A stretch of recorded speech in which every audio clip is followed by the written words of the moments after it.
must be maybe something behind the story. Maybe it's completely fictional, but maybe there's some kernel of truth we could try to extract. The ancients were thinking the same sort of thing. There must be something behind these sorts of stories. What if I told you that the ancients worshipped the tomb of the god Zeus?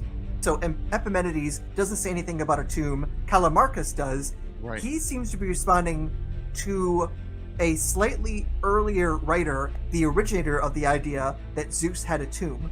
Wow. And this is the namesake of my presentation, Euhemeris. If you can bring the gods down to the human level, we can now bring our generals and our kings up to the god levels, and that gives us more power. He's going back to Macedonia to bring it back to his mother. And Ptolemy's like, nah, I'm going to get that body. And he went and stole the entire funeral. They had this giant house on wheels, and he brings it back to Egypt. By doing that was a big power move because people thought that that body had power. But whoever had the body of Alexander had powers. In the old Minoan culture, we saw that they had a great affinity for the bull. It was part of a lot of apparently their rituals. When Theseus had to go and fight the Minotaur, he went to Crete to go into the labyrinth. And when Plutarch takes the story, he obviously knows these old ancient myths. But when he tells the story of Theseus, things are radically different. Hades is no longer lord of the underworld. He's a king in Western Greece.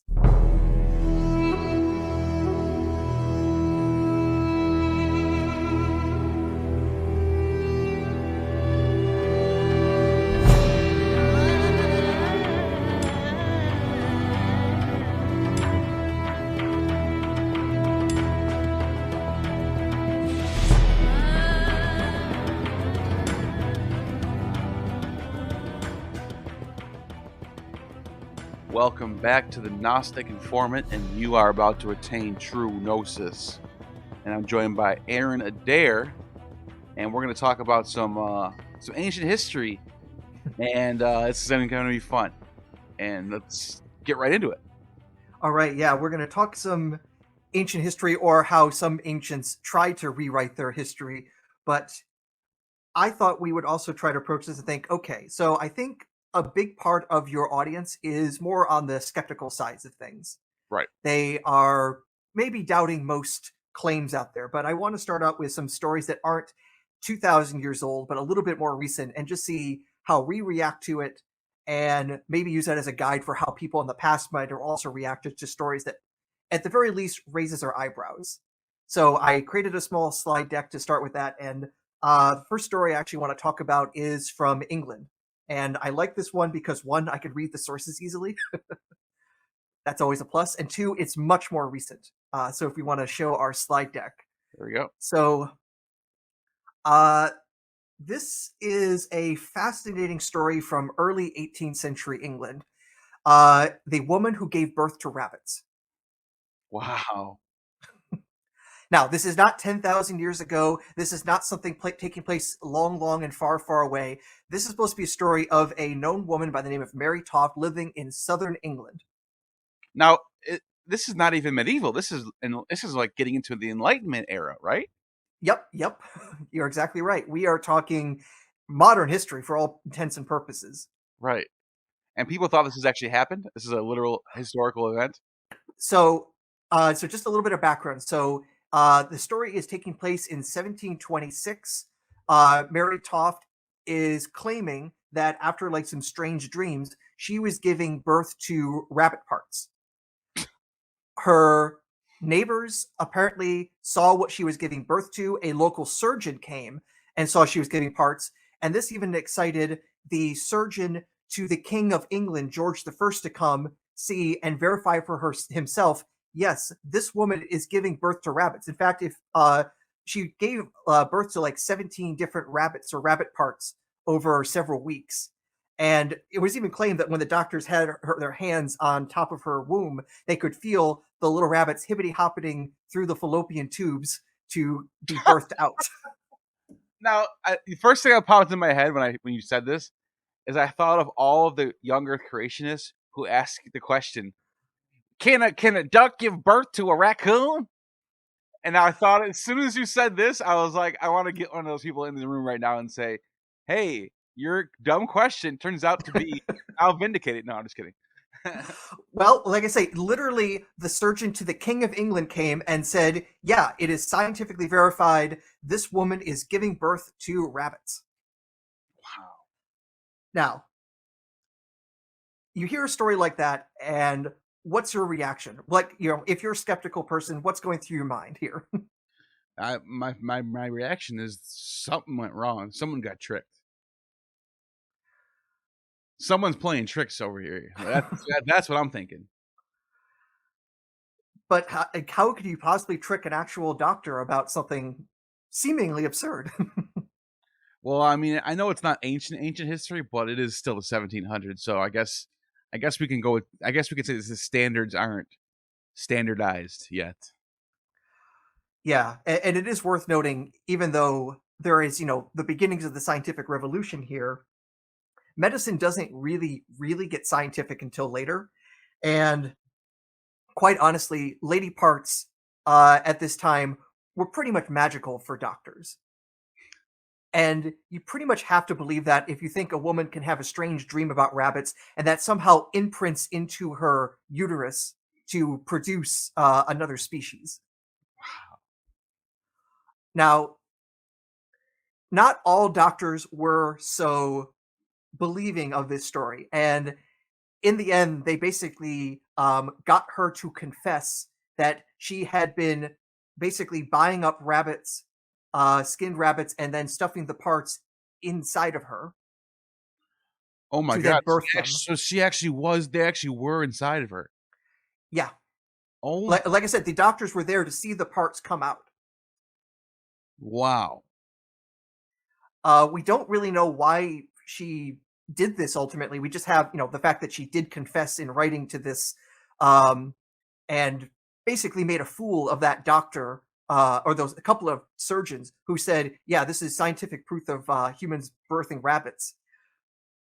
Now, in his defense, though, he shows up there. He's not thinking that anyone in their right mind would ever stuff themselves with rabbits. All he sees is, holy shit, Yeah, there's rabbits coming out of there. yeah. Fortunately, though, there were at least some doctors who were looking and saying, "Why are the rabbits always coming out skinned and in parts?" And one of the doctors apparently would even cut the rabbits open and say, "Hey, these rabbits are full of food, and they show knife marks on them. Oh, This doesn't look like something you'd find in someone's uterus." oh, so And they were conducting real scientific experiments. They weren't just taking it. yeah, well, at least some doctors were. Some doctors were definitely skeptical. Some were just completely enthralled with the idea and failed to do due diligence. Which is important to highlight that that's what a lot of people. Some people will have that reaction. They just want to just go along with it, which for whatever reason, that's why which is why we have a lot of mistakes happening in history, a lot of miscommunication happening, which is how you get turnouts of what's going to be miracles, or you know what I'm saying? Yeah, yeah, and it's worth noting here we have smart people, scientific medical experts making dumb conclusions. And frankly, if it wasn't for the fact there were these other skeptical doctors along, we'd probably think, yeah, we have verified cases of rabbit birth in the medical literature. Wow. I mean, I've read other crazy things, or at least seemingly crazy things in much more recent, like 1980s medical literature, um, such as the story of a woman who gave birth even though she didn't have a vagina, but she did become pregnant. And the story of how that happened requires details that might get this video demonetized, so I'm going to avoid it for now. Yeah, you could just get that. But it is like in the modern medical literature of these sorts of things and a somewhat plausible theory of how it could have happened. Wow, No rabbits involved. that's fascinating. Yeah, but it also definitely tells me, if smart people can be taken in by these sorts of things, I think our skepticism about any more recent versions of that, we should also say, hey, wait a minute. How many times have we been fooled by this? How many times has it turned out to be real? Oh, here's another case. We can roll the dice and see, yeah, not very likely. Well, speaking of that, do we have any other cases that are similar to this? Anything else? So, when that doctor, whose name, by the way, was Nathaniel Saint Andre, was trying to make his case, and he wrote this big pamphlet trying to prove the reality of it, like 3 days before Meritov confessed to the whole thing, to embarrass himself permanently. He also said, well, according to this Dutch doctor, that some women in the Netherlands were also giving birth to black mice, which could then grow up to humans of dark complexion. So other people were believing stuff like this. Wow. That's crazy. Yeah, but of course, it's not real, and I don't even want to know where the black mice story was coming from, and if anyone was stuffing things up in bad places. It's not good for anyone. Right. So, like I say, we get our skeptical wheels going and saying, okay, this looks much more like a case of fraud than it is anything else. Or you might even just said, Aaron, you're just making up stories now. I mean, you got this from what, some crazy children's book? But this is actual verified history. We actually have the documentation for it. But at the very least, if I were a skeptic and the first time I heard this story, I'd probably be like, you better give me some primary sources before I even take this seriously for 5 more minutes. Right. But you can imagine if this was say another, we're 500 years in the future, if the only sources we had left were the credulous ones, what should we believe? Yeah. That's all you have. Yeah. Do you think in that case, hey, here's this doctor saying this woman gave birth to rabbits, he should know, should we believe it? I'm saying no. I would say That's where I would lean. I mean, fortunately, in this case, we have darn good reasons besides what that doctor said in our personal skepticism. We had other people really, digging in and finding out what's actually going on here. And I think this is true for most miracle stories, that if you had more information, you realize what would really have happened. That so often something looks miraculous because there are details that you just don't know. And when is it contextualized like that? It goes from miraculous to magic trick. nice. But I also wanted to bring up a story completely not of this world, and specifically one from the other side of the earth. Okay. So, I don't know if you have ever had a chance to read the Chinese novel Journey to the West. No, I've heard of it though. I haven't read it though, but I've heard of this. Yeah, it's it's a super famous Yeah. novel from China, and a big chunk of the story is the travels of a Buddhist monk by the name of Tang Sangjiang. And his mission is to travel from Tang Dynasty China to India to basically collect Buddhist texts and bring the revealed truth back to China from India. Wow. Now, the story has lots of magical things, including along the way that Sanzan has help from a monkey by the name of San Wukong. Here in this picture, and he's an amazing fighter. He's an immortal monkey. He was born from a rock that split in half that had been enchanted by the elements. The monkey apparently learned all the different secrets of immortality and completely messed up the heavenly kingdom. The Buddha literally had to get involved and basically humble this monkey and bury him under a mountain for 500 years before he could then come along and actually then try to be of some help to Tang Sanzang to travel to India. I wonder if this monkey character is like some sort of relation to the god Rama, who is also depicted as being a monkey figure.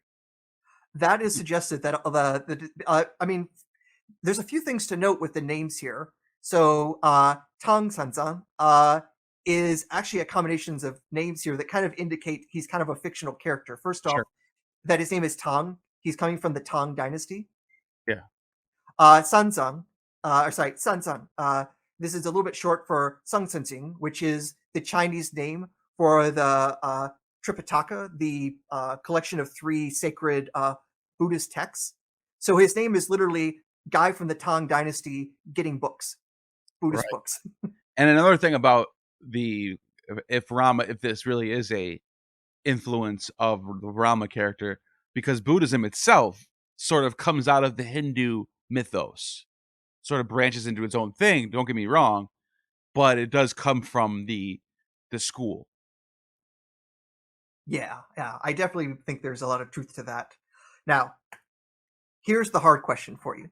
As I said, this comes from a 15th, 16th century Chinese novel. It includes magical immortal fighting monkeys, and so many other amazing tales. Did this story actually happen? I'm gonna say no. And what if I told you it's based on a true story? I would believe it because the West, we have many examples of Christianity being one. People thought Dionysus was a real person. People thought Zeus was a real. Mount Olympus is a real place. Don't you know that? Mhm. So it's like True, true. this could be another Eastern version of something that actually happened, and then mythologizing it to the point where we don't even know what's true and what's not anymore. Most of it's probably not true. Oh, yeah. At the very least, it seems unlikely that a monkey was born out of a splitting rock, um, terrorized the heavenly court until the point that the Jade Emperor asked for the Buddha to intervene in cosmic battles. Right, but you know what could be true? It could have been a monk or someone from the Tang dynasty who was sent out on a mission to travel to India to collect Buddhist books. That could be the truth right there. And that little skeleton of truth turns into a big, fat, giant, meaty person. Now, I agree. There's always that possibility, but rather than speculation, what if I told you we know exactly the name of that monk? Well, what is it? His name is Xuanzang, and we have his writings. It was actually a really famous travel log he wrote about his multi-year journey from China along the Silk Road to go to India and basically have all sorts of adventures, have all sorts of philosophical, religious debates, prove that he's the smartest Buddhist there ever was, basically, and then bring back these holy texts back to Tang Dynasty China. Wow. And we have that text, and it's like centuries older than the Journey to the West, and we can see that basically the person who wrote the novel of Journey to the West took those travel logs and basically said, all right, let's make it much more fun and crazy, but also fill it with Buddhist principles. Nice. Like I mentioned the monkey's name, like he actually has several different names. Like when he's first born, he's born out of a rock, so his name is literally Stone Monkey. Nice. And his Like the myth. name that he's more commonly called Sun Wukong. Sun is like the is a Chinese word for monkey or specifically a macaque, and Wukong seems to be a way of referring to being aware of one's emptiness. It's a Buddhist precept in his name. Nice. When is it? When did you say this happened? What time period? So the novel itself was written like the 15th 16th century AD, and the journey of Xuanzan is from the 8th, 9th century AD, I think. Oh, nice. I like it. Yeah, so this would be a case, okay, like, I would again will have to wonder, what if we only had Journey to the West? That was like the only document that survived. Could we ever even think of reconstructing the life of the monk who traveled to India? It would have to be if there's enough oral tradition going on. If this becomes a sort of a an epic that everyone knows, then maybe. But if it's just based off a little bit of text from so far away, then no. Right, right. Uh, of course, the question will always be, was there actually an oral tradition? There, we can always wonder if there was, but without the evidence, how could we reconstruct this? I wish we kind of had the tool set where we could actually look at a novel like Journey to the West and just by looking at the novel have some way of extracting saying, okay, here's what did or didn't happen without having to say, oh, we actually have the cliff notes of what actually did happen. Right. Yeah, I mean, it's in some ways like even though the time period is much longer, the problem we have with like reconstructing the historical Jesus from the Gospels, it's really hard to figure out this bit is true, this bit isn't. We don't have the cheat sheet of what we know actually happened because someone wrote it down in a travel log and then somebody fictionalized it into the Gospels. We only have the novelization, basically. And there's always that small chance that the writer could have actually he saw monkeys on his travels to the point where he wrote it down, and somehow this got blown out of proportion where he said, maybe he got lost, and maybe he saw a monkey and the monkey went that way, and he just happened to follow that monkey and it turned out to be the right way. and then all of a sudden that turns into a monkey from heaven sent him. You know what I mean? Like, I'm just throwing stuff out there, but these I are know you're throwing stuff out there, but here's the thing: the way that your mind is going is the way that so many minds have gone over the centuries when they see these amazing stories and figure out, okay, what really happened here? Let's try to make this sound a little bit more reasonable than Buddhist priestess monkeys with bow sticks fighting on the behalf of other magical beings. wow. And I haven't even like talked about some of the other travel companions, like Chupajia, who's a pig man with a rake who fights off demons. It's a fun story to say the least. Yeah, it is. So all right, so clearly our idea is like, okay, there must be maybe something behind the story. Maybe it's completely fictional, but maybe there's some kernel of truth we could try to extract. The ancients were thinking the same sort of thing. There must be something behind these sorts of stories. And I want to throw one more story out there and see what you think. Sure. What if I told you that the ancients worshipped the tomb of the god Zeus? I actually know about this. I believe, and this was a this was a common household fact back in the ancient world, that Zeus really lived, that there was a tomb of Zeus, and it's still there, right? Well, the caves are definitely there. And so, according to Greek myth, Zeus was born in a cave in Crete, usually in the neighborhood of Knossos, uh, which is eastern side of Crete. And this is where the Minoans lived. Correct? Yes. So this is Yeah. this is going back before the Greek alphabet even existed. This was the linear A and B script. It looks almost like Egyptian hieroglyphs. They even have the Ankh symbol and a couple Hmm. other Egyptian symbols, but they also have their own unique symbols that the Egyptians don't have. So it's not the same, but you can see there's a commonality going on between these hieroglyphic type of writing styles. But that's how far back this goes.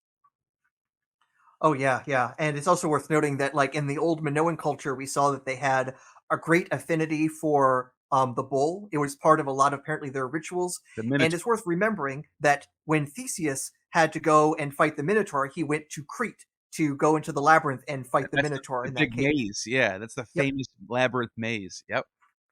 Yeah. And so he's going to Crete to fight the bull, and you find in like the even more ancient archaeology, the Minoans, the Cretan culture there was really into bulls as well. It's like, okay, there's got to be some connection, you'd think. Do you know that Tacitus and there's another writer too, I can't remember which one, but definitely Tacitus identifies Crete as where the Jews came from. In his book 5 of the histories, he says that Hmm. there's a tribe called the Udaeas. There's a mount Ah, there's also a Mount Udea in Crete. And he said that this is where the Judeans come from. Now, almost every scholar thinks that he's wrong about this, but it's interesting to me that people in the early second century were throwing these alternate ideas around of the origins of the Israelites, and that's kind of, to me, that's fascinating. oh yeah. If memory serves, yeah, Tacitus does talk about that as a possibility, though he does, I think, give more credence to the story the Jews themselves said that they were led out of Egypt by Yep. Moses. That he gives like many different There's explanations. multiple. Yep. And then Yeah, he says they yeah, you're right. He also talks about if they worship the god Saturn or not, or then he says, but they probably don't worship any god. They have no images at all. So he goes back and forth on what they do and who they are and where they're from. But yeah, that's Tacitus yeah. book 5, the histories. If anyone wants to go check that out. Oh yeah, yeah. He was definitely sharing lots of speculations, and yeah, there was many a different speculation about where pretty much every group came from somewhere else, Right. and usually based on dubious things like, well, this word kind of sounds like that word, Right. therefore X. Yeah, Idea, Udea, Judea, all the same. Oh yeah, oh yeah. Okay, so before we get too lost, so yeah, Zeus was supposed to be born on Crete in a cave. That's where he was supposed to have basically grown up and protected him from his father Kronos. And then, of course, he grows up, gets all big and strong, fights his father, frees the other Olympian gods, and lives happily forever after. Pretty much. However happy you want to call the rest of Greek mythology. Right. Uh, but There is a story that says that actually Zeus was a mortal. He died, and his tomb is in one of the caves on Crete as well. And sources go back and forth between whether it's in Dicty, Crete, or also in Knossos. Interesting. Now, if Zeus died, is he a god? It depends on, because Julius Caesar died and became a god. It depends on where he went after his death. Does he ascend to Uranus? Does he ascend to the under, or is he gone? That's Yeah, the question. right. So I guess the question is, was Zeus originally a man? I think, well, it depends on if you go with Hesiod, then I think he was a god already. But I think there's other texts, because Greek mythology, different writers have different ideas of what happened. So there's different versions. I don't know. Maybe there's a Cretan version of Zeus where he was a man at first. Mm-hmm. Let's say that we can start to date when these sorts of ideas were coming about, and the reaction to them was a bit visceral. So let me give you a quote that we actually have in a few different sources that seems to be in response to this idea that Zeus had a tomb. Uh, this is from a poet by the name of Callimachus, Oh yeah, and uh, he didn't come up with the phrase, but he is adapting the phrase "all Cretans are liars." yeah. This is actually ends up in the New Testament. Oh yes, yes. With a small modification. So, Right. so he's like first citing the idea that the Cretans are liars. They're saying, oh, the Cretans are saying there's a tomb for Zeus. No, that can't be true. Zeus is forever alive. He never dies. He's an immortal god. Wow. And you're right that indeed this idea also makes it into the New Testament in the fake letter of Paul, uh, where Paul, quote unquote, is quoting Epimenides. You know, it's kind of fascinating that they would quote, because Epimenides is using that quote that you have, and this gets passed down and then passed down again. But it's interesting. The origin has to do with a person and a tomb, and then we get to the final source, which is talking about something totally different. But in that, the main thing about this New Testament is a man in an empty tomb. So it's Hmm. like that. It's funny how that works. It's full circle. You know what I mean? In a way, though, it's important that Epimenides himself never mentions a tomb of Zeus. Right. He's basically, poking fun at his fellow Cretians, which, of course, you'll also notice creates a paradox when recited like this. The Cretan says all Cretans are liars. Right. If you've ever heard of the liar's paradox. What do you mean? So consider the following statements. Person X always lies. Everything they say is always a lie. Person X says, I am lying. Ah, I see what you're saying. This paradox is still driving logicians crazy, and I'm surprised it hasn't also driven all Christians crazy because it's right there in the New Testament. Wow. Good point. Wow. Yeah, this is not like the end of all theism, but it is a pretty interesting biblical problem that literally is foundational to logic itself. I'm gonna have to use this because I'm actually debating a Christian next week on, is Christianity logical?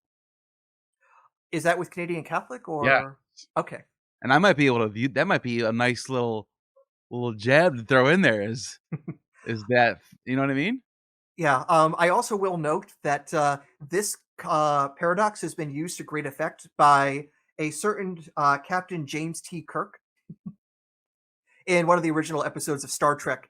They used this Say, sort of liar's paradox to defeat a race of robots. nice. Captain Kirk's a legend. Oh yeah, yeah. It was a good episode. I think from season 2, but don't quote me on that. I Nice. don't want to get the Star Trek fans after me. Okay. Right. Well, what's All the right. next one So you got? sorry. What's the next one you got? So I want to note that, Epimenides doesn't say anything about a tomb. Callimachus does. Right. He seems to be responding to a slightly earlier writer, and he might be, at least I think, most likely the originator of the idea that Zeus had a tomb. Wow. And this is the namesake of my presentation, Euhemeris, who, according to the story, was basically working for Cassander, one of the generals that basically took after Alexander the Great. Right. He had the Hellas district or the Hellas region. Yes, exactly. Yeah, he had more or less control of Greece for a while, though he didn't, of course, end up being one of the big, long-lasting dynasties like the Ptolemies and the Yeah, Seleucids. Demetrius is the one who Demetrius is the next long-lasting um, ruler of Hellas after Alexander. But Ptolemies are in Egypt, obviously. We all know about Seleucus, but yeah, Cassander was short-lived, Yeah, Lysimachus in Thrace was short-lived as well. yeah. Well, we say short-lived, but let's see, how many years have I controlled Macedonia? Hmm. Right, that's a good point. Yeah, yeah. So the story that we have from Euhemerus, we unfortunately don't have. We don't even necessarily have fragments of it. We do have people that cite it, who discuss it, who paraphrase it, but we don't have the original text of what was called the sacred inscription, or sometimes translated the sacred history. But the story, in many ways, should kind of also remind us of like a combination of Journey to the West and Plato's Atlantis. So the story is that Euhemerus goes on a fact-finding mission. He takes a boat all the way down the Red Sea into the Indian Ocean and discovers the island of Pangaea. Wow. And in this island, or actually there's a set of islands that are in the neighborhood to each other, we discover this amazing civilization. Among the things is apparently they are the producer of all the frankincense and myrrh in the world that they then sell to the Arabs, that then go to all the other religious cults around the Middle East. Wow, is that true? Is this just they're just saying that? That's This is the story. All right, 'cause um, yeah, and that like on one island there are no bodies are allowed to be buried. It's like completely controlled and lived in by the priests, who can never leave that island. They always have to live and work in their temples that are built of like gold and ivory and other beautiful objects. is there really an And island called Pangaea, or is it just made up? well, let's just say the ancients said they didn't know anyone else who found it. Okay, In fact, Plutarch himself says it's made up. nice. I believe that. But if we believe the story, right in the middle of the island there is this column, and there's an inscription in it in some sort of hieroglyphs, kind of like Egyptian. And when you translate the hieroglyphs, it is the story of Zeus the man, What? who tells the story of how his what would be his grandfather, Uranos, was the Yeah. first to start worshiping the heavens, and in honor of that, they named the heavens after him. Wow. And then, of course, Uranos gives birth to Kronos, who then gives birth to Zeus. Zeus is born in Crete. He does all sorts of wonderful deeds. He travels around the world. And when he comes to Pangaea, he sets up its culture. He sets up a cult to himself and leaves the inscription there. And eventually, he'll sail back to Crete, where he then dies and is entombed. So they try to take Hesiod's mythology from Minoans as the first ruler of the sky, and then Saturn, and then Zeus. But what this person is doing is they're taking that genealogy and saying these are real people who actually lived. Yeah, yeah, they're all people who did amazing things, and because they did such wonderful deeds, they were then promoted, or at least claimed to be gods, or had cults to them as if they were gods. So, in the same way that Zeus becomes king of the gods, he says he's such a good king. Dionysus is such a great winemaker that he becomes the god of wine. Aphrodite is apparently such a good prostitute that she becomes the goddess of love. And that sort of thought process for all the other Olympian gods. Wow. It's also worth noting various ancient sources as well say there are tombs to the various other gods as well. So you could go and allegedly find the tomb of Aphrodite, the tomb of Hera, the tomb of Dionysus. Right. The Egyptians have a king's list. And once you go back far enough, once you go back past Djoser in like the first dynasty and all that, you get to like Apollo was the king for 400 years, and then it's like Dionysus was the king for like 1,000 years or whatever, and it goes all the Yeah, way back to Ammon, who's the first god, the first pharaoh of Egypt, the god Ammon. and similarly, the Greeks as well will say like one of the first of the Assyrian kings was Belus, which is taking the name Baal and turning it into a king name in Latin form. Yep, true. So yeah, over and over again, like this technique of saying all the major gods were actually just dudes or dudettes that then did something to make them worthy of worship. And this is happening in the Greek language too. Yes, yeah. It is worth noting that Euhemeris's work, yeah, was written in Greek and apparently was popular. In fact, it was one of the first works to be translated from Greek into Latin. Wow. From what we can tell, because again, we only have like bits and pieces of that translation. From what we can tell, it looks like it was a very free translation. It was not trying to be super literal, but apparently it was popular enough that it was actually being used to then try to promote Scipio Africanus to godhood, using those concepts of Euhemerus. And if anyone doesn't know who Scipio Africanus is, he's the one who defeats Hannibal, if I'm not mistaken, right? Yep. So that is a big deal. And by the way, Scipio Africanus' father, or I don't know if it's his father or his grandfather, one of the two, Aemilius Paulus. He's the one who conquers Macedonia and transfers the real power of the West, which was Macedonia or Egypt, I guess you could say the Ptolemies. But when Aemilius Paulus, who is the grandfather or father, I can't remember which one, of Scipio Africanus, and by him doing this, he becomes immortalized, and so that line, that family of that gens Paulus or whatever, which becomes the Scipio family line, and I think that family line is also related to Pompey the Great too, if I'm not mistaken. I wouldn't be surprised because all the families were doing some level of Yeah, intermarriage. yeah, That's how you advance. right. Which is like this is, and which explains why you have so much emperor worship, going on with these Romans. Is they're looking at their grandfathers and fathers as like literal superheroes living on Earth, doing things and conquering and doing all this stuff. But yeah, Yeah. It's also worth noting Scipio also went to heaven. He took a trip there. yeah. I remember, isn't that in Diodorus of Sicily, or is that somewhere else?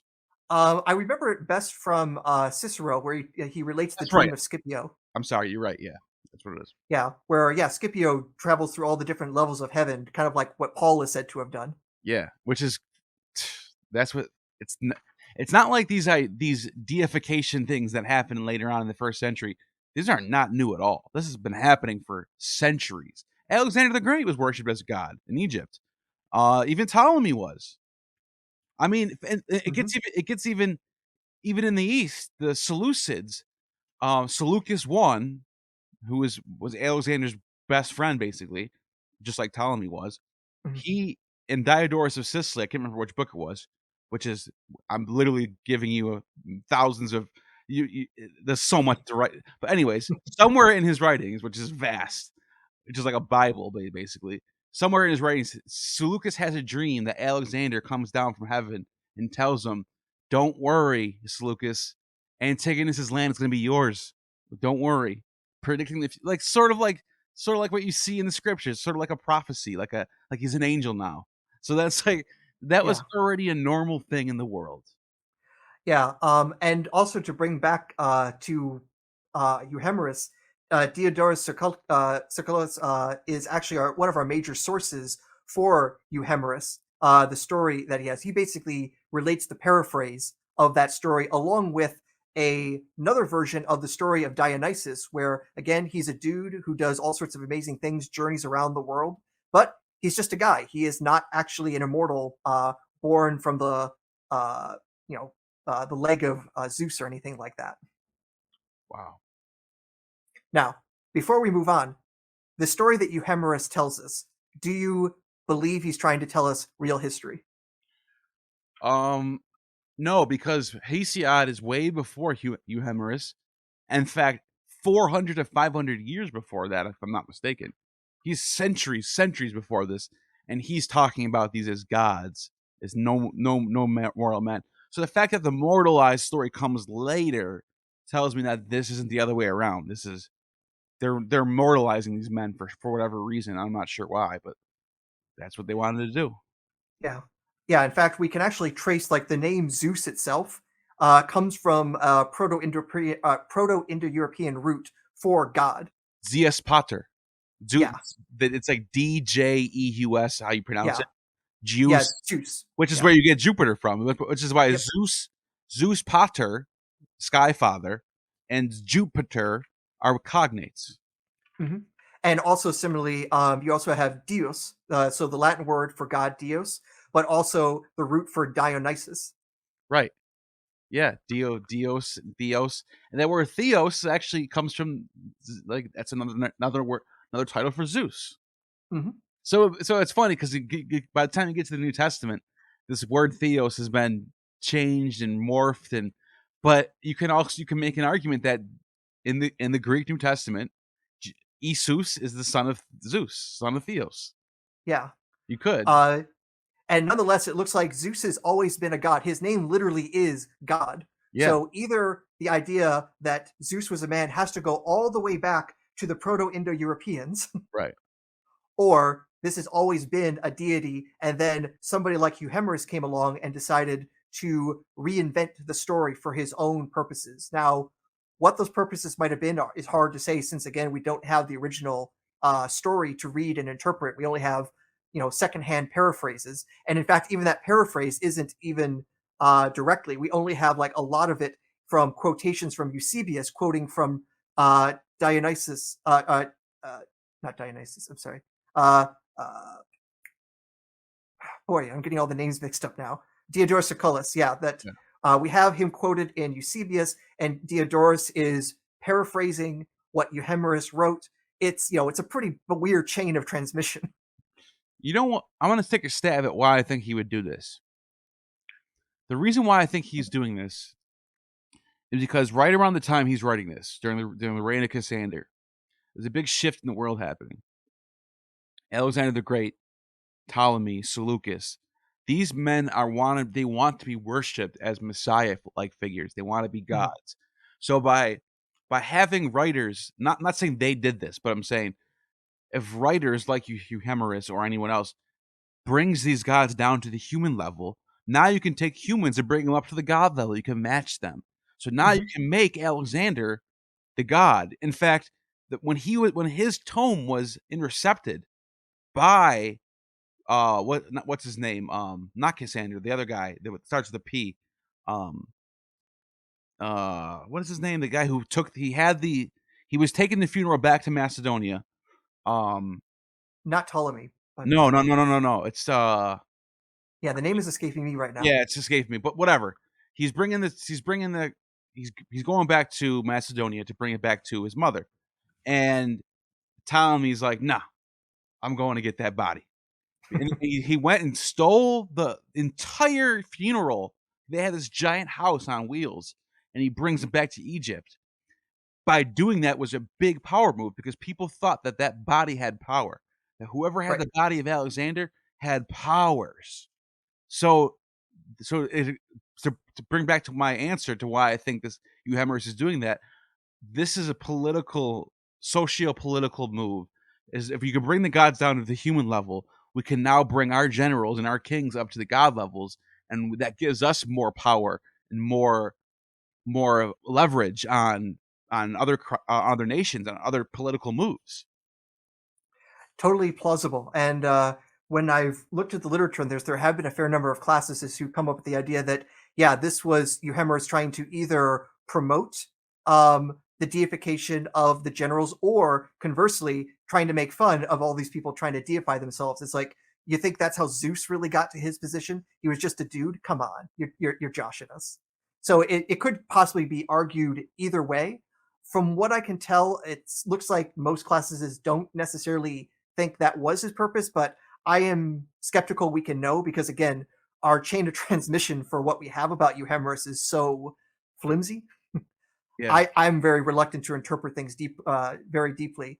Also, it's worth noting that it seems like Euhemerus is trying to write something fictional on purpose. the idea of going out into the Indian Ocean and finding an island with mysterious people on it, that was already an old trope by the time he was writing. Right. And then you have the Islands of the Blessed too, right? Isn't that another mythical island that did just Yeah. exist? Or Oh, you have like, by the way, I thought the person's name is Perdiccas. oh, okay, awesome. But go ahead. Yeah, and I was going to say, like, for example, when Odysseus lands on the island of Circe, and that's all magical and wonderful, but somehow we can't find this immortal witch when we're trying to travel around the Mediterranean, and of course the most famous island story, which also seems to be influenced Euhemeris, uh, Plato's Atlantis, with its perfect society or somewhat ordered society uh, on some grand island out in the middle of the ocean. Right. So it seems a whole lot like uh, Euhemerus is using the same sorts of tropes to create his story.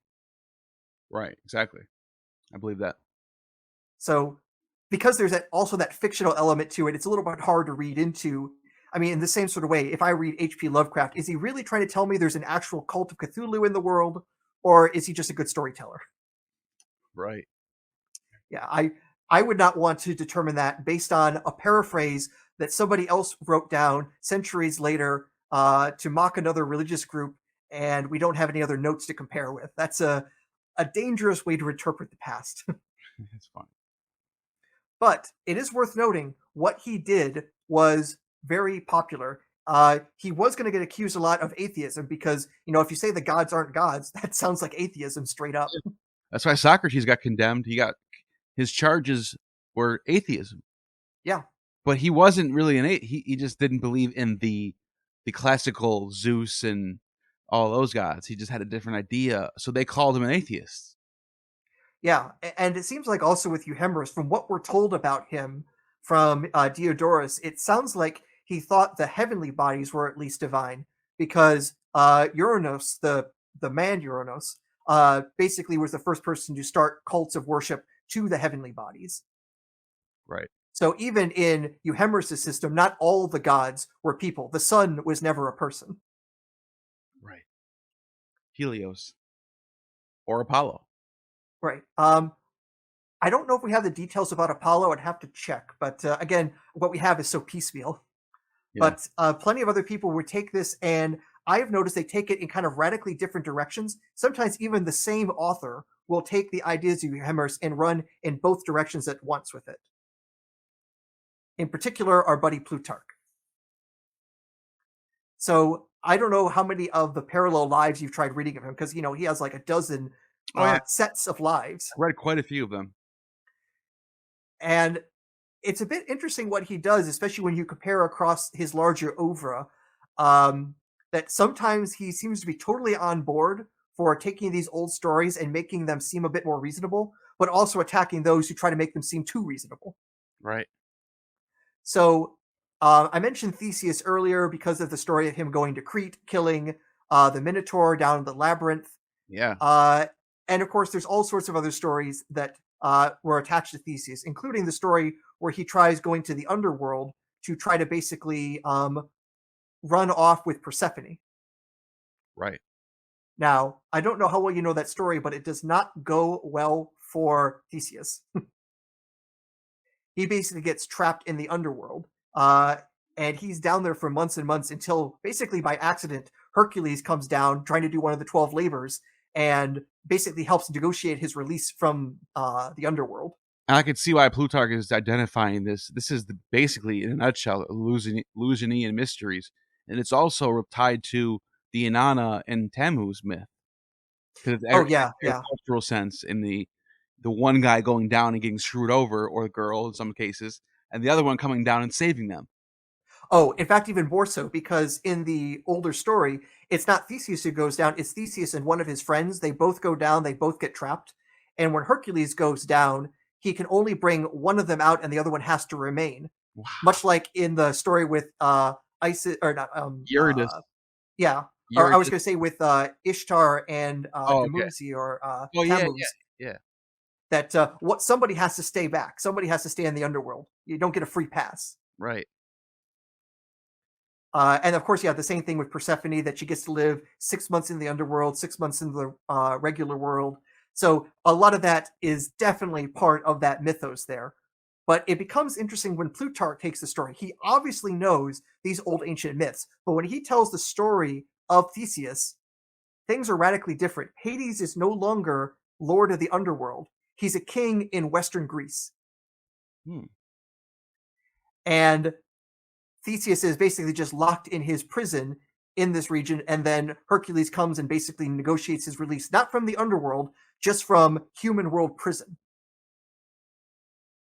As for the story of the Minotaur, the Minotaur, it was just some general by the name of Taurus, and he works in a big jail. So he's taking these myths and making them into real history. Yeah. And, you have to ask, why would he do this? Why is he rewriting the story like this? He's a high And, priest of Delphi, so he's oh, not. yeah, He's a religious man in all counts. exactly. Yeah. So what's he doing here? Like, he actually explains earlier on his biography that basically, if we make it sound a little bit more reasonable, it's easier for us to understand it and interpret it and make it acceptable. In the same way Plato was talking about, sometimes we need to rewrite the myths of the gods because the old ways they are don't match our philosophical sensibilities. Right. But he won't go like full on like every single thing is just a misunderstood story of what people did in the past. And you could see like the same tension in the story of Isis and Osiris again from Oh, Plutarch's writing. nice. And this is Because in his On Isis and Osiris book. This yep, is a classic, by the way. If you like ancient mythology, you should have a copy of On Isis and Osiris by Plutarch. There's an English copy available for like $5 on Amazon.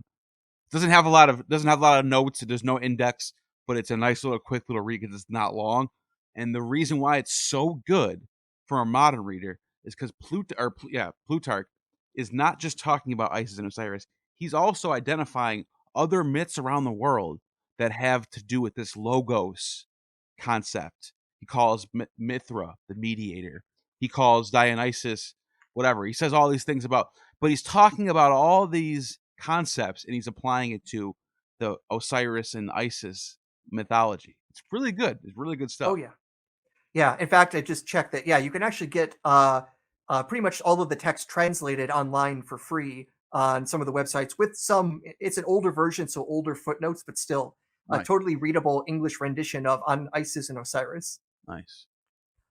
Now, I bring this story up because the way Plutarch interacts with it, he's trying to kind of have it both ways, where at one point he brings up Euhemerus by name and says what he does is straight up atheism and it should be denied. It should be even more buried than the alleged Tomb of Zeus.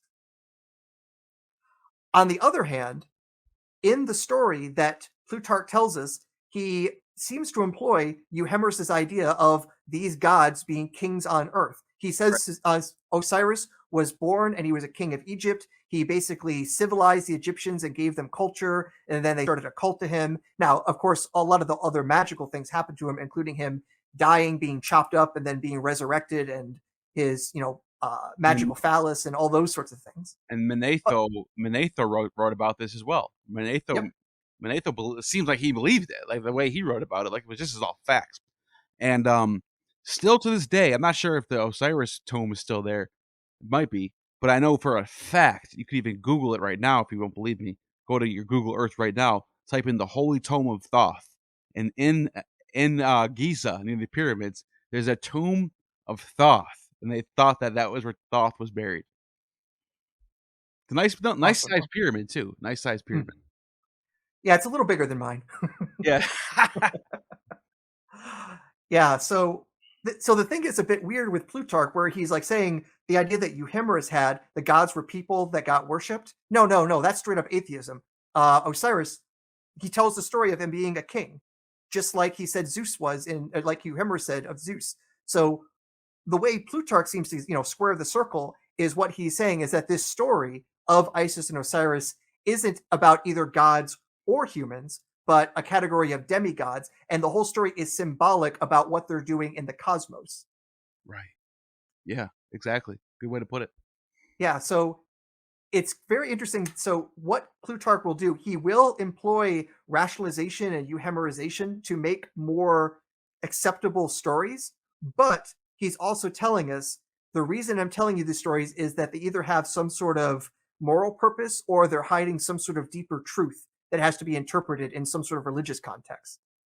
There are some scholars who think, I don't know if you heard about this, they think that there's parts of on Isis and Osiris where Plutarch's alluding to Christians, but he never says the word Christians. He never says Christianity. Never mentions Jesus, which I think is, which I think tells you something about the Christian movement because Plutarch's almost he's second century, right? He's Or yeah, early mid second century. Yeah, yeah. So he's the most voluminous writer of the time period, writing about all these subjects, and he doesn't know about Christianity yet. That to me is a problem. I think I'm not saying it didn't exist or anything. Not going that crazy, but I'm saying the fact that he's not talking about it, doesn't know about it, or whatever, says something about what was going on at that point in time. If that makes sense. yeah, and it is worth noting because pretty much all the copies of Plutarch we have were because of Christian scribes. If Plutarch did mention the Christians, positive or negative, there would have been some sort of Christian copying or response in the same way we have a response to Porphy or Celsus. Right. Yeah. So it pretty much guarantees that Plutarch never talked about Christians directly. Right. Otherwise, there would have been a clear reference in one of his voluminous works where he talks about so many other religious cults. Exactly. That's one of the that's one of the big names I bring up when I talk about that. Or Pliny the Elder, another one. Pliny the Elder, Philo. I mean, there's a whole bunch. There's so many that you would think would say something, like say one sentence about the Christians, but nothing, zero. It's like it's almost as if they don't. No one knows who they are until like 140, I want to say, or like 120 actually, like Tacitus and Hmm. Pliny the Younger, and they're at that point in time, like minus Josephus, obviously, but by the time you get to the 120s, when Tacitus, Pliny the Younger, they're talking about him as if they've just heard of him for the first time. They're not saying anything like, "Oh yeah, the Christians who've been around for 7 decades." No, they're like, "Have you heard of these Christians? I've just heard about them." I got that's Yeah. the tone you get from all of them. Yeah. It is very clear that the Christian cult must have been extremely tiny, that it could only even begin to be noticed almost a century after the time the religion was founded. Right. Whether you believe historical Jesus or not, it's like roughly a century between the Yeah. early ministry of either Jesus or Paul or whatever you want to say, and yeah, guys in the second century most clearly mentioning Christians. Right. Anyways, I took you off course, but Oh, it doesn't. Don't worry, don't worry, because uh, like I say, I think this gets us to an interesting point that we see the sorts of religious background that's going on, uh, where the ideas of Euhemeris can actually be used in two directions. It can be used either to deny that such and such a person was actually a divinity, they were just a person and then they were just worshipped later, or it's a way of trying to interpret stories that we can try to say it has this rationalistic guise to it, but it actually encodes some deeper philosophical truth to it. right. And when we put this in the hands of Jews and Christians, they, I think, will use it in both directions. So I agree. uh, I'll give you a couple of examples. So amongst the Jews, we have a couple of writings where they seem to employ that against the pagan religions. So I think you mentioned before the Sibylline oracles. In book 3 of that, it brings up the Titans, it brings up Kronos, it brings up Jupiter, and it says that these were all people that started the nations after the Great Flood. Mm, So again, they're just dudes right. that, and then later on, people named the stars and planets after them. But yeah, they were just people in the distant past who existed sometime after the flood. And Um, you could argue that the Sibylline oracles was a good tool to get pagans to come over to Christianity, because the hmm, Sibylline oracles, whatever versions existed in the time of Caesar, because Caesar talks about them as we got to go to the oracles to figure out what we should do about the Gauls, and like, okay, what oracles are you talking about? Because the ones I'm reading look like they're written in the 800s. They're talking about Christianity, talking about Charlemagne. Like this is oh way yeah, different. This is not even the same thing at all. So I think they're probably using the title Sibylline oracles to repackage it and make it a Christian thing, and that oh yeah, all the pagans that have been following these oracles for all these years are going to follow that. So it lures them into the new fold. oh yeah, yeah. A lot of this material will definitely get padded out by Christians at later times. probably my favorite example of that also in terms of Euhemerization is what the Christians did to the stories of the Norse gods. Right. So we have like two major sources for like the various stories of Norse mythos. We have the prose Edda and the poetic Edda. What? Yeah, the One is poetic one we think might Christianized, one of them's not. exactly, and in particular, the prose version, the one that looks Christianized, says that all of like the Norse gods were basically people who descended from the survivors of the Trojan War. Right. But that's how all the new myths start out. Aeneid. Exactly, yeah, The Aeneid's the same way. Virgil's or Ovid's Metamorphosis opens up with it has a little Genesis, and then also it's like then after the Trojan War, this happened. It's just how you connect the myths, I guess. yeah. But of course, it's a bit different to say Thor is actually a descendant of Ajax or whatever. I can't remember his exact lineage, but that's what they're trying to turn the Norse gods into, descendants from some other Greek legend, but still totally human. Yeah. Uh, I've also seen it argued that one of the books of the Bible is perhaps a complete euhemerization of the story of Ishtar and Marduk. Esther. Book of Mhm. Esther. Even the word Esther sounds like Ishtar. The characters in I'll tell you what it is right now. I know this theory. I'm not sure how true it is, but I know scholars do take it seriously. It is talked about. The theory is that Ishtar is cognated with Esther. Then you have the character Marduk, who's Mordecai. He's the Jew who gets treated unfairly by a high-ranking official named Hamon. Now they're saying that Hamon could be an allusion to Egypt, the god Ammon. Egypt's always looked at is frowned upon in later Jewish lore because Mm. the Babylonian ruling. So you have King Ahura's or Xerxes, but it's spelled like you could make the case that could be alluding to Ahura Mazda being the all powerful ruler. Okay, so you're living under his rule. The Persians, that's the mythos, and then the bad Egyptians that we need to get away from. And they're they're the ones that are persecuting the Jews, right? So that's how you got this Hamon character, and then you have Esther, who's Ishtar. She saves Marduk, from Hamon, who's trying to kill Mordecai, and she ends up making that Hamon gets executed instead for his impiety. So she's the savior in that story. So Mhm. that's why people think that this story is just a humanizing version of the ancient Babylonian myths. And there's other details that seem to add to that as well. That first off, that that Esther is supposed to basically be extraordinarily beautiful. That she's basically a love or fertility goddess, Right. much like Ishtar. And also, so in the early story, um, Esther is supposed to be prepared for a beauty competition. And notice the scare quotes because it's basically a sex contest. Who can do the most to please the Persian king? And before that, Esther has to spend 6 months in one kind of spice and then another 6 months in another. And I think in the second case, it's 6 months that she's bathing in myrrh. So, first off, the idea that someone's going to take a year of bathing to get ready for a beauty pageant. But on the other hand, what is myrrh used for? It's for embalming the dead. Yeah. Dead 6 months. That's sounds a whole lot like the Ishtar Tammuz cycle. Right, and it's also the oil that it's where you get the anointing oil Hmm. for the anointing, you know what I mean? So that's what that is. Yeah. So yeah, there have been a few scholars that have tried to argue that basically the entire Book of Esther is basically a euhemerization of Babylonian mythology. It's plausible. And it is, in many ways, quite rationalistic because if you read the Book of Esther and you ask how many times does God intervene in a miraculous way, you can count it with no fingers. Right. I mean, compare that to, like the Book of Judges. Oh boy, no, there's a big difference there. That's true. Um, and as for the Christians, I think it's also worth noting. So when I opened up talking about the cave of Zeus, there is an interesting fact about that as well, that it's actually a point of argument between the Christians and the pagans, as we find in the works of Celsus and Origen's response to it.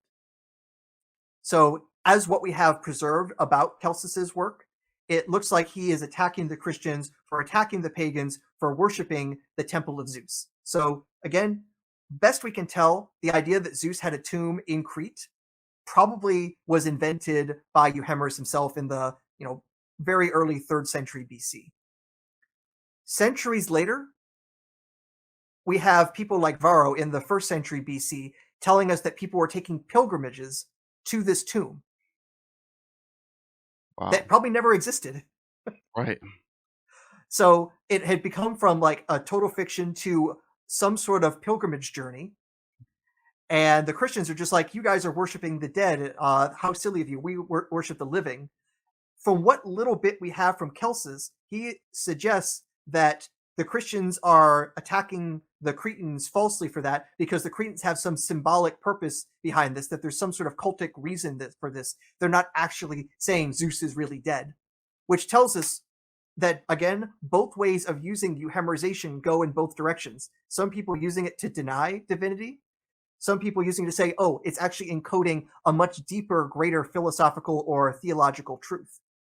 Wow, and it makes you wonder how much of that actually came into play during the process. I call it a process because this is a long process. This didn't happen. Paul didn't just come up with these ideas in one day. This is all piece here, piece there, and it gets brought together. So it makes you wonder how much of this process had involvement of what we're talking about. Yeah, and of course, it probably makes everyone think, so to what extent might this explain any of the gospel accounts? Because, for example, like Richard Carey is trying to argue that if we're going from mythical Jesus to historical stories, that he argues that what's going on is cosmic version of Jesus being put on Earth and encoding that. So, is there any truth to that? Is there any way of proving that beyond what he suspects might be the case? And what's funny about that is that a lot of historicists will point out you can see the evolution of Jesus becoming more mythologized from Mark till John, but not so fast. Because before Mark is Paul, and Paul seems to line up more with John's pre-existing logos than he does with he's talking about the heavens and visions and metaphysical stuff. He's not talking about a real. He barely even mentions any details about the life of Jesus. Barely doesn't mention actually. I almost said barely. Never mentions Joseph. Barely mentions Mary. That's it. Never directly, at least. I mean, Right. the only mention of Mary is the phrase "born of a woman," which right. is pretty easy to interpret in many ways. Right, and that's what I'm saying. So it's like you don't get it's a complete disconnect between the mythology and the history, and then it's almost as if the history comes later. Like we've been talking about this entire episode. Exactly, yeah. Now, of course, the question should always be, so what would best explain things? Could it be there's a kernel of truth getting exaggerated, or amazing story, but now being historicized? Basically, what's actually going on? What we had in Journey to the West, or what we had in Euhemeris? And if we just, sit in our armchairs, we probably can't decide that. And unfortunately, my time machine is out of plutonium, so I can't go check. Right. That's why I'm going to Israel in October. Good, very good. Uh, so, is there any way, though, that we can actually look for any evidence that might tell us one way or the other? Is there any way that we can either prove or disprove there's some euhemerization happening in Christian stories? So, there's a few things that do come to my mind. So, one is in the Nag Hammadi library. And I think you discussed this a bit as well with M. David Litwa somewhat recently, that we have, for example, the wisdom of Eunostos, and then apparently a story with Jesus who's repeating all the things that this Eunostos guy said, but the story is incomplete. Like someone was basically copying and taking these other texts and putting it into Jesus's mouth. That's kind of the direction you expect from euhemerization, going from visionary or other sayings from someone else and then putting it in Jesus's mouth. But it's not technically the same thing. It's not making Jesus a god to a king who then comes on earth and does all sorts of good deeds, at least not so directly there. I've also seen the argument that the Last Supper is actually derivative from Paul's letters. So if Mark is using Paul as a source, Paul does talk about the Last Supper, or the Lord's Supper, I should say. And if you remember how Paul learns about the Lord's Supper, it gets beamed into his head. Right. So this could be a possible thing. So, I mean, it has a couple major premises. One, Mark is using Paul as a source. Two, Mark doesn't have any other source for this.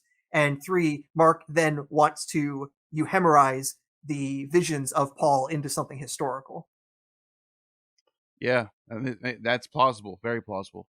And Yeah. another thing about Paul, and when he talks about his encounter with Jesus, it's a it's not a physical. He doesn't come down physically. It's a vision. It's a dream. The other Yeah. guys can't see him. Only Paul can see him. So if to me it would be more. It would be more. I don't even know why I'm saying this, but it would. I guess it would be more, you know, believable if the story said and everyone saw Jesus. You know what I mean? Like, not. And Mm. I'm not saying I would believe it, but I'm saying, why wouldn't they just do that? Why wouldn't they say that? Because Paul's not writing literally. Paul's not saying this is literally him. This is a vision. This is a dream. Just like Seleucus and Alexander. It's the same exact thing. I got a vision, and we got to listen to it. Yeah. We got to listen to our deep, subconscious. That's basically what Paul's getting at, but in a different language. Yeah. I think in the words of not Paul, but in the words of John, you may say that I'm a dreamer, but I'm not the only one. I hope someday you'll join us and the world will be as one. Great song. Oh, wait, sorry, I got my Johns mixed up. I wish I could play that, but I'd lose the. Yeah, yeah, you would, yeah, you'd have Yoko Ono on you real fast. Right. Yeah, so can we prove there's some euhemerization going on in the New Testament? At the moment, maybe not. Unless there's more evidence But, that shows up, you never know. well, maybe with a little bit of digging and, Archaeology always works wonders. You know, who yeah, who would have predicted that the Nag Hammadi scrolls or Dead Sea Scrolls or finding the city of Ur, all this stuff that keeps happening. There's going to be another one inevitably that's going to happen. It's going to be a big catch one day. Hopefully, it's in our lifetime. yeah, we might get lucky, and maybe in one of the other caves around the Dead Sea, there's some really, really old Christian documents, and maybe like there's visions of Peter or something like that, and it's basically a narrative version of what is described in Hebrews or something like that. That would be, bonkers if that were to be discovered. But, well, we'd also have to would say that the whole New Testament story that Peter was unlettered is false. Yeah, the apologists would be all over it. Within a month. They'd have some answer. They'd have some elaborate answer. Oh, these are just some heretics. They heard through the grapevine about Jesus, and they thought he might have been some angel, but they didn't know. They didn't know better. This is, oh, look at the way their Greek is. It's not even that good. So, you know what I mean? Yeah. They'd say something. Oh yeah, and depending on the group, if we had the document, we carbon dated it to the first century. It's like, well, Right. you can't date carbon. It's a mineral. You can't have a meaningful relationship. Yeah. Oh, they do this circle argument where they'll say it's not. You can't go back that far. You can't go back to 50,000 years. Well, yeah, this is before that. Well, it's still you still can't do it. Like, Hmm. what are you talking about? Yeah, but even if we did find someone saying, that Jesus descended from heaven one day and they witnessed it, we still wouldn't necessarily say that proves that Jesus didn't exist, because we have another famous Jew who was also said to have descended from heaven as a brilliant starlight and led the Jews to battle. Yeah. Or look at Enoch. Oh no, I'm talking in history. Simon Bar Kokhba. Oh yeah, and that's in the 120s. Yeah, yeah, 130s, I think, is when the revolt is. But he's literally said to have actually been a star descended from heaven and come down to earth to lead the Jews to final victory. Wow, I didn't know that. Yeah, that's at least how Eusebius records it, and if we trust his sourcing on that, then that would suggest that they had basically a high Christology of Bar Kokhba in the same way Paul had a high Christology of Jesus, like some heavenly entity that had existed for time immemorial, but then revealed itself in our world more recently. Well, I'm not surprised that this was happening because Josephus talks about the three sects of the Jews, the Essenes, the Pharisees, and then he mentions the fourth sect, and he says they're led Hmm. by Judas the Galilean. Judas the Galilean was thought to be a Messiah. So the fact that he gets his own sect, he gets his own little paragraph, tells you there probably were some people who thought of him as some sort of close demigod, maybe not totally demigod, but the same way, Christians thought of Jesus right away. Like he could have been the highest of all. He could have, this is the one. He's the one, guys. And then of course fails. But you know what I'm saying. This was happening. Oh yeah. Oh yeah. Yeah. There is a lot of possibility for the past, and as I've mentioned with our previous examples of stories, some of it is just straight up fraud, like birthing rabbits. Some of it is just fictionalizing historical accounts, and other things is taking myths and making them more historical to make them more believable. Stories can go in any possible direction, and the only way we can determine, I think, ultimately is, can you find an older version of it and watch the development rather than just speculate to the past? Because speculating into the past, that seems what Euhemerus did and basically invented a new kind of religion. Right. It's good stuff. And how much of this can we prove for Jesus? Well, I will give you a small taste of what might be for the future. So I'm hoping to present some results about maybe more evidence of Euhemerization in the New Testament in upcoming meeting of Society of Biblical Literature, but I have to convince the people on the group there that I'm worth listening to. I think you can do that. I'm gonna try, but well, they have good scholars on there, and they might look at they and say, "Not this shit again."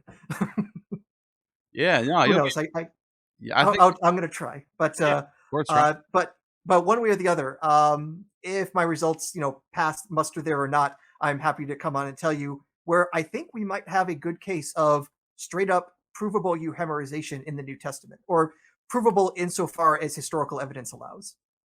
Wow, changing history. Just a little bit, but hopefully changing history, not inventing history. Right. Fixing it, we should say. Yes, yes. All Otherwise, right. if I don't do it right, I'm gonna be like Sun Wukong. I'm gonna make a monkey out of all of you. Nice to bring it back to the beginning. Anything else you want to touch on before we close this out? Yeah, I should mention, like, these sorts of speculations about the past or rationalizations. It's part and parcel, I think, for uh, educated people through the centuries. Some people do it and they have discovered amazing things about the past. Other people have basically just invented new religions. When I started getting interested in explanations for the Star of Bethlehem, it was looking at that history and realizing a lot of people were trying to rationalize an obviously miraculous story to basically preserve a religion. And that started me down the path of, okay, who else has done this? Oh, lots of people. Okay, we got an interesting trend. Let's figure out what we can out of this. Let's make real history, not just invented history. Yeah, definitely. I like it. It's something to look forward to. I'm looking forward to see what happens with this. And like I always say, you have just attained true gnosis. You have just attained true gnosis. The demiurge has no power over you.